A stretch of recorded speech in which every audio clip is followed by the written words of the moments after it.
أهلا بيكم في حلقة جديدة من بودكاست مصري إيجابي. هنتكلم النهاردة عن مشروع الهدف منه تمكين الأشخاص ذوي الإعاقة من تطوير وتنمية مهاراتهم والاستفادة من قدراتهم الاستثنائية في تحقيق مقاصد التنمية الاقتصادية والاجتماعية في مصر، وده بيتم عن طريق توفير فرص التطوير المهني والشخصي إلى أيدي الأشخاص ذوي الإعاقة وضمان حصولهم على تلك الفرص بشكل ميسر وتوفير عناء البحث والانتقال للحصول على فرص مماثلة. مشروعنا النهاردة هو مركز تكنولوجيا المعلومات لذوي الاحتياجات الخاصة،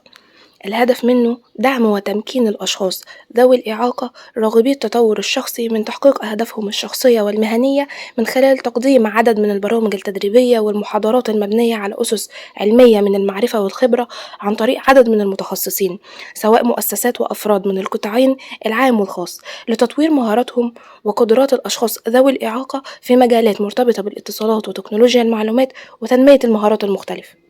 المشروع تم تنفيذه في عام 2019 بمحافظة الجيزة بتكلفة 25 مليون جنيه لتطوير وخلق بيئة تتيح فرص تدريبية لذوي القدرات الخاصة وعقد شراكات مع جهات عالمية متخصصة في المجال ده، واللي بتمثل محطة واحدة لتوفير فرص تدريب وبناء قدرات للأشخاص ذوي الإعاقة عن طريق تقديم محتوى خاص من المحاضرات والدورات التدريبية والأحاديث المصورة عشان يكون المحتوى التدريبي مصمم خصيصا ليلائم أنواع ودرجات الإعاقة المختلفة لأشخاص ذوي الإعاقة. واستنونا في مشروعات قومية جديدة.